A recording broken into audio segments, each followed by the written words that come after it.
Hello bankers, very good evening. स्वागत है आप सभी का हमारे official YouTube channel GIB CIB वाला पर। शाम हो चुकी है और डेली की तरह जीआईबी मेहनत सीरीज़ में आपका स्वागत है। ये सीरीज़ आपके retail banking and wealth management paper 4 के समरी सेशन से संबंधित है। यहाँ पर हम मॉड्यूल वाइज और यूनिट वाइज आपके लिए समरी सेशंस ला रहे हैं। समरी सेशन कहने के लिए है, उससे ज़्यादा यहाँ पर 1 बाय 1 करके सारे इंपॉर्टेंट कॉन्सेप्ट डिस्कस किए जाते हैं। तो आप सभी साथियों का स्वागत है, most welcome, very good evening. आज के इस पर्टिकुलर टॉपिक पे हम डिस्कस करने जा रहे हैं, बहुत ही खास है वो, और वो है रिवर्स मॉर्गेज। आपके एग्जाम की पॉइंट ऑफ व्यू से लगभग चीज़ें हमने कवर कर दी हैं। कुछ टॉपिक्स जो बचे हुए हैं उसको हम एक बार रिकॉल भी करेंगे।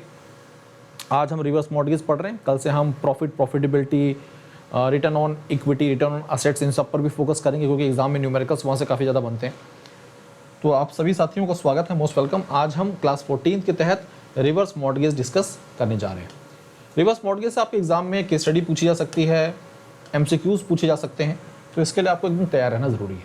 सबसे पहले जानना ज़रूरी है कि रिवर्स मॉर्गेज से संबंधित इस सेवा या इस स्कीम की शुरुआत कब की गई।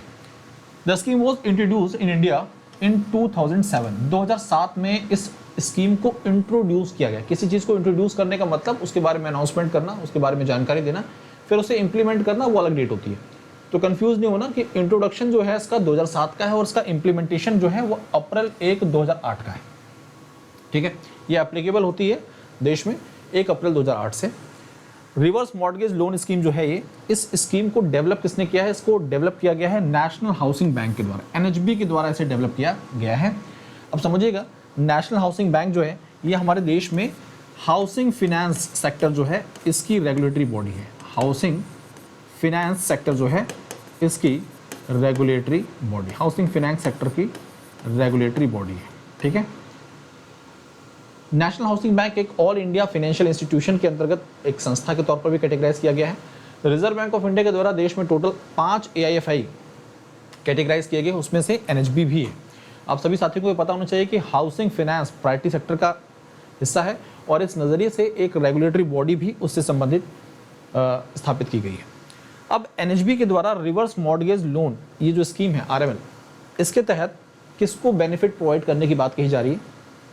तो इस स्कीम का मेन ऑब्जेक्टिव है कि सीनियर सिटीजन्स जो हैं जिनकी एज 60 वर्ष से ऊपर है, उनको एक तरह से सहायता पहुंचाई जाए, बेनिफिट प्रोवाइड किया जाए। जो भी उनका मॉर्गेज असेट्स हैं उनको उनके एवज में, उनके बिहाफ पर उनको पीरियोडिक लमसम, अब ये हो सकता है कि ये उनके ऊपर डिपेंड करता है कि वो उसे क्वार्टरली रिसीव करना चाहते हैं, जो भी यहाँ से बेनिफिट रिसीव हो रहे हैं, जो पेमेंट रिसीव हो रहा है, या फिर मंथली रिसीव करना चाहते हैं, हाफ ईयरली रिसीव करना चाहते हैं, डिपेंड करता है उनकी डिमांड पर। तो ये स्कीम बेसिकली सीनियर सिटीजन्स से संबंधित है और इस स्कीम के तहत सीनियर सिटीजन्स जो होते हैं they avail a periodical payments from lender against the mortgage. जो भी उनका एक तरह से जो रेजिडेंशियल मॉर्गेज है, जो रेजिडेंशियल प्रॉपर्टी है, उसके बिहाफ पर उन्हें एक पीरियोडिकल पेमेंट रिसीव होती है। किससे? लेंडर से। अब ये लेंडर बैंक भी हो सकता है, ये लेंडर कोई हाउसिंग फाइनेंस कंपनी भी हो सकती है। ठीक है, his her house while remaining the owner and occupant of the house, यानी कि उनकी ओनरशिप बनी रहेगी, वो उसमें रिजाइड कर रहे होंगे और उसके बावजूद उन्हें लेंडर के द्वारा, अब ये लेंडर बैंक भी हो सकता है, ये हाउसिंग फाइनेंस कंपनी भी हो सकती है, उनके द्वारा एक पीरियोडिकल पेमेंट की जाती रहेगी। तो borrowers are not required to service the loan. इस दौरान जो बोरोवर्स हैं, यानी कि जो सीनियर सिटीजन्स हैं, इनको किसी भी रीपेमेंट को करने की जरूरत नहीं है। ठीक है, साथ साथ में ये उस पर्टिकुलर प्रॉपर्टी, उस रेजिडेंशियल प्रॉपर्टी के ओनर बने रहेंगे, उसमें रिजाइड कर सकते हैं। ठीक है जी, यानी कि उसमें रह सकते हैं। इस स्कीम को प्राइमरी लेंडिंग इंस्टीट्यूशंस जो हैं और साथ साथ में जो शेड्यूल्ड बैंक्स हैं उन तक भी एक्सटेंड किया। हाउसिंग फाइनेंस कंपनीज भी इसको रन कर रही हैं। अब इससे संबंधित जो इंपॉर्टेंट फीचर्स हैं उनको जानना और समझना बहुत ज़रूरी है। ठीक है, पहली चीज़ तो इस जो आपका रिवर्स मॉर्गेज स्कीम है, इसका जो मैक्सिमम पीरियड हो सकता है वो कितना हो सकता है? 20 ईयर्स, 20 वर्ष। ऐसे छोटे छोटे क्वेश्चन पूछे जा सकते हैं। मैक्सिमम पीरियड हो सकता है इसका 20 ईयर्स। लोन जो है वो सीनियर सिटीजन को इशू किया जाता है, यानी कि जो लोन अमाउंट है may be used by the senior citizens borrower for varied purpose, अलग अलग पर्पस से वो उसका इस्तेमाल कर सकते हैं। वो अपने घर के अपग्रेडेशन के लिए इसका यूज़ कर सकते हैं, रेनोवेशन के लिए यूज़ कर सकते हैं, जो भी रेजिडेंशियल प्रॉपर्टी है, या फिर मेडिकल एक्सीजेंसीज जो हैं उसमें इसका इस्तेमाल किया जा सकता है।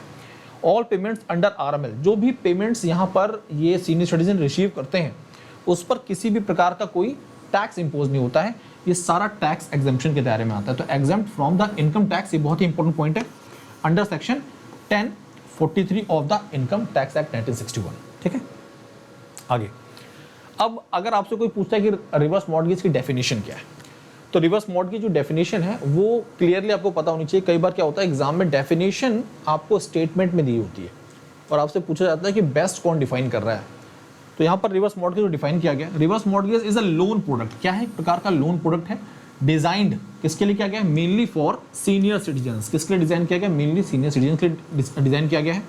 Where they can convert part of the equity in their home into cash without having to cell.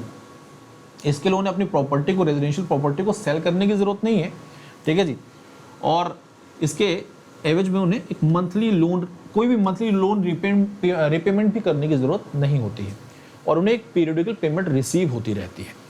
Instead of the borrower paying the lender, यहाँ पर देखिए बैंक्स या हाउसिंग फाइनेंस कंपनी जो है वो लेंडर हैं, उनको यहाँ पर कोई रीपेमेंट नहीं करनी, बल्कि जो लेंडर है यानी कि वो बैंक या फिर हाउसिंग फाइनेंस कंपनी, वो उन्हें पे करते हैं एक रेगुलर इंस्टॉलमेंट और अ लंप सम।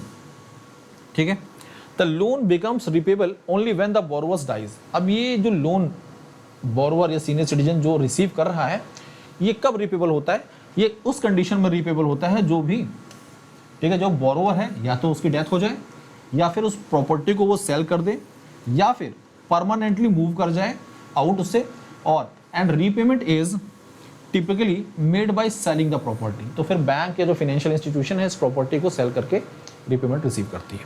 ठीक है, तो ये पूरा प्रोसेस है। अब इसके अंदर बहुत सारे फीचर्स हैं, बहुत सारी कंडीशंस हैं, उन सभी को समझना और जानना जरूरी है। पहली चीज तो age, borrower should be 60 year और अबव, ठीक है, ये कंडीशन होनी चाहिए। दूसरी चीज, अगर ज्वाइंट लोन या ज्वाइंट बोरोवर है तो एक की तो उम्र 60 से ऊपर होनी चाहिए, दूसरे की उम्र, ठीक है, दूसरे की जो उम्र है वो 55 से ऊपर होनी चाहिए, 55 से कम नहीं होनी चाहिए। ठीक है, तो age criteria for the couple joint borrowers की बात करें, subjected to at least one of them, एक जो है उनकी उम्र अबव 60 ईयर हो और दो अदर नॉट बिलो 55 ईयर्स। तो एक कंडीशन है कि एक की उम्र 60 वर्ष से ऊपर हो, 60 वर्ष से ऊपर हो। दूसरी की कंडीशन क्या है कि 55 से नीचे नहीं होनी चाहिए, अगर ये ज्वाइंट बोरोवर के तौर पर इस सेवा का, इस योजना का, इस स्कीम का लाभ उठाया जा रहा है तो। ठीक है, आगे अब बात करते हैं ओनरशिप की। The property should be self occupied, मतलब जो ओनर है वही उसमें रह रहा है, कोई रेंटेड प्रॉपर्टी नहीं। The property should be self acquired and self occupied owned by the borrower. The house must have a clear title, जो भी उसके डॉक्यूमेंट्स हैं उसमें क्लियर टाइटल होना चाहिए, वे जिनके नाम से प्रॉपर्टी वही रिजाइड कर रहे हैं। And be free from any encumbrances, तो किसी भी प्रकार का कोई लीगल डिस्प्यूट नहीं होना चाहिए उस पर, ठीक है जी, कोई लीज नहीं होनी चाहिए। ये सारी बातें ध्यान में रखनी होती हैं बैंक को, लेंडर को, और एक तरह से बेनिफिशियरीज को भी, अगर वो इस स्कीम के साथ जुड़ना चाहते हैं, उसका लाभ उठाना चाहते हैं। Property requirements, residential property located India, सबसे पहली चीज़ तो है कि रेजिडेंट इंडियंस के लिए है और रेजिडेंशियल प्रॉपर्टी जो है वो इंडिया में ही होनी चाहिए। मिनिमम लाइफ ऑफ प्रॉपर्टी क्या है, यहाँ लिखा देखिए, यूजुअली 20 ईयर्स और more. Should be the primary residence of the borrower, जो भी बोरोवर्स हैं उनका प्राइमरी रेजिडेंस होना चाहिए वो। लोन अमाउंट कितना मिल सकता है, depends on the borrower's age, property value and lender's policy. कई बार bank to bank, housing finance company से वेरी करती है सब चीजें। ठीक है, generally 60 to 80% of property value is eligible. ठीक है, आगे ये जो भी बातें आप पढ़ रहे हैं ये रिजर्व बैंक ऑफ इंडिया की गाइडलाइंस के हिसाब से ही। लोन अमाउंट यहाँ पर थोड़ा सा डिटेल में आपको समझाया जा रहा है। Maximum monthly payment under RML, reverse mortgage loan scheme, have been capped at 50,000। जो मैक्सिमम मंथली पेमेंट जो है वो कैप्ड है 50,000 पर। द मैक्सिमम लमसम पेमेंट जो हो सकती है, यानी कि इकट्ठा, shall be restricted to 50% of the total eligible amount.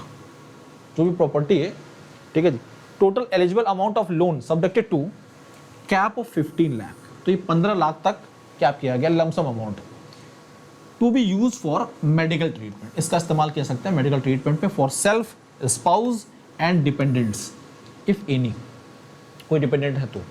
The balance loan amount would be eligible for periodic payments. जो लेफ्ट अमाउंट होगा, जैसे 50% रिसीव कर लिया इन्होंने, बाकी 50% है वो पीरियोडिकल पेमेंट के लिए एलिजिबल होगा। तो मैक्सिमम 50% ही ये लमसम अमाउंट के तौर पर रिसीव कर सकते हैं। और यहाँ पर 15 लाख तक एक लिमिट रखी गई है कैप, उसका इस्तेमाल मेडिकल एक्सपेंसेस में किया जा सकता है। बाकी जो लेफ्ट अमाउंट है वो पीरियोडिकल पेमेंट में ही एलिजिबल होगा। ठीक है, अब आगे बढ़ते हैं। टेन्योर की बात करें तो नॉर्मली देखा जाए तो 15 to 20 ईयर्स होता है, मैक्सिमम बात करें, मैक्सिमम जो है maximum 20 years, can vary bank to bank और एनबीएफसीज। रीपेमेंट, कोई मंथली रीपेमेंट नहीं होता, पहले ही बता चुके हैं during the loan tenure. Loan is repaid from the sale proceeds after death और परमानेंट रिलोकेशन, जैसे कि जो भी बोरोवर्स हैं उनकी डेथ हो जाए उस केस में, या फिर वो रिलोकेट कर जाए पूरी तरह से, या लीगल हायर जो होते हैं, लीगल हायर जो होते हैं can choose to repay and retain the property. उनके पास एक राइट होता है कि वो रीपे कर दें पूरा अमाउंट और उस प्रॉपर्टी के राइट्स अपने पास रख लें। ठीक है साथियों, अब डिसबर्समेंट ऑप्शन किस तरह से डिसबर्स किया जा सकता है लेंडर के द्वारा। वो मंथली डिसबर्स कर सकते हैं, क्वार्टरली, एनुअल इंस्टॉलमेंट, ये डिपेंड करता है बोरोवर्स के ऊपर वो किस प्रकार के रीपेमेंट चाहते हैं। Lump sum, combination of both. तो कई बार क्या होता है कि कोई मेडिकल एक्सपेंसेस है तो लमसम अमाउंट की रिक्वायरमेंट होती है, तो आपको बता दिया गया 50% मैक्सिमम रिसीव कर सकता है। बाकी जो लेफ्ट अमाउंट है वो पीरियोडिक रिसीव किया जाएगा। मंथली अगर उन्हें ऑप्ट कर रखा है तो मंथली रिसीव होगा उन्हें, अगर क्वार्टरली रिसीव किया ऑप्शन दे रखा है तो क्वार्टरली रिसीव होगा। ठीक है, ये डिपेंड करता है बोरोवर पर, और बोरोवर के कंसेंट पर ये लेंडर के द्वारा इस प्रकार की पीरियोडिक पेमेंट्स की जाती हैं। अब ले चलते हैं आपको जीआईबी एग्ज़ाम जिसकी रजिस्ट्रेशन डेट चल रही हैं, और एक और ख़ास बात, आपके लिए आने वाले दिनों में आपको ज़बरदस्त ऑफर देखने को मिलने वाला है आने वाले समय में। साथ साथ में आपके एग्ज़ाम जो है वो नवंबर मंथ में शेड्यूल्ड है। इस नज़रिए से आपको ज़रूरत है कि ऐसे महापैक की जो कि आपके लिए बहुत ही बोल सकते हैं कि बहुत ही कारगर हैं आपके एग्ज़ाम्स को क्लियर करने के लिए। जब भी हम बात करते हैं जीआईबी महापैक की, तो ये वन स्टॉप सॉल्यूशन इसलिए है क्योंकि इसके अंतर्गत आपको मिलते हैं 15+ बैचेस का एक्सेस, 15+ बैचेस का एक्सेस मिलता है आपको। मॉड्यूल वाइज डीपीपीज मिलती हैं, क्विजेज मिलते हैं, मॉक टेस्ट रिसीव होते हैं आपको, साथ साथ में डाउट सॉल्विंग सेशंस। 3 वैलिडिटीज़ में उपलब्ध है ये। 6 मंथ का सब्सक्रिप्शन आपके लिए 2799 का है, 1 ईयर का सब्सक्रिप्शन आपके लिए 3999 का है, 2 ईयर का सब्सक्रिप्शन 5999 का है। जीआईबी 200 कोड यूज़ कर सकते हैं और 200 इंस्टेंट डिस्काउंट पा सकते हैं महापैक का। ठीक है, और अगर हम बात करें जीआईबी फाउंडेशन बैच की, जीआईबी फाउंडेशन बैच बहुत ही सफल बैच है और बहुत ही इंपॉर्टेंट बैच इसलिए है क्योंकि सारे फाउंडेशन टॉपिक्स जो होते हैं, कोर कॉन्सेप्ट्स होते हैं, वो कवर किए जाते हैं। यहाँ पर थियोरेटिकल पोर्शन कवर किया जाता है और बहुत ही अफोर्डेबल कॉस्ट में उपलब्ध है, मात्र 1999 में। साथ ही साथ में अगर हम बात करें, आपकी डिमांड पर एक और 2.0 बैच लाया गया। 2.0 बैच भी 1999 में ही रखा गया है आपके लिए, और ये पहले वाले बैच से अलग है, इसमें बेनिफिट्स भी आपको अलग मिलते हैं। कई बार क्या होता है, देखिए आपके पास टाइम की कमी, समय की कमी, और समय की कमी होने के नाते आपका कोई एक पेपर रह गया है, तो उसके लिए आपको पूरा बैच परचेज करने की ज़रूरत नहीं है। आप इंडिविजुअल बैच के साथ अपने आप को जोड़ सकते हैं, अपनी पढ़ाई पूरी कर सकते हैं और साथ साथ में पेपर भी क्लियर कर सकते हैं। इतना सफिशिएंट मटेरियल इंडिविजुअल बैचेस के अंतर्गत दिया गया है। ठीक है, अब बात करते हैं जीआईबी से संबंधित बुक्स की। मार्केट में जीआईबी से संबंधित जब बुक्स की बात की जाती है तो बेस्ट बुक के तौर पर उपलब्ध है मार्केट में GIB set of 4 books, GIB bankers set of 4 books, जो कि बहुत ही अच्छे कंटेंट के साथ उपलब्ध हैं। क्वालिटी कंटेंट उपलब्ध है, आपको इसमें किताबों में मिल जाएगा। जो हमारे बैंकर्स हैं उनके रिव्यूज़ हैं कि बहुत ही अच्छा यहाँ पर कंटेंट के साथ साथ में MCQs, numericals, case studies, previous year question cover किए गए हैं। तो माइंड मैपिंग टेक्निक से कॉन्सेप्ट को क्लियर किया गया है। बहुत ही अच्छा ये कॉन्सेप्ट है, बहुत ही अफोर्डेबल कॉस्ट में उपलब्ध है। 1224 में आप फ्लिपकार्ट, अमेजॉन दोनों से कहीं से भी ऑर्डर कर सकते हैं। ठीक है, किसी को इंडिविजुअल बुक की रिक्वायरमेंट है तो वो इंडिविजुअल बुक को भी यहाँ पर ऑर्डर कर सकता है। ये टेलीग्राम चैनल है जैव_क्या बाय भास्कर सर, इसके साथ जुड़िए। कोई दिक्कत, कोई परेशानी, बेफिक्र होकर अपनी बात रखिए। आज के लिए, अभी के लिए साथियों इतना ही। धन्यवाद। मुलाकात होगी आपसे कल के दिन फिर से, तब तक के लिए धन्यवाद। पढ़ते रहिए, आगे बढ़ते रहिए। और रजिस्ट्रेशन की डेट शुरू हो चुकी है। अब 7 तारीख तक कोई भी आपके ऊपर एक्स्ट्रा चार्जेस नहीं पड़ रहे थे, अब चार्जेस पड़ेंगे, लेकिन 14 के बाद डबल चार्जेस हो जाएंगे एक्स्ट्रा, ठीक है।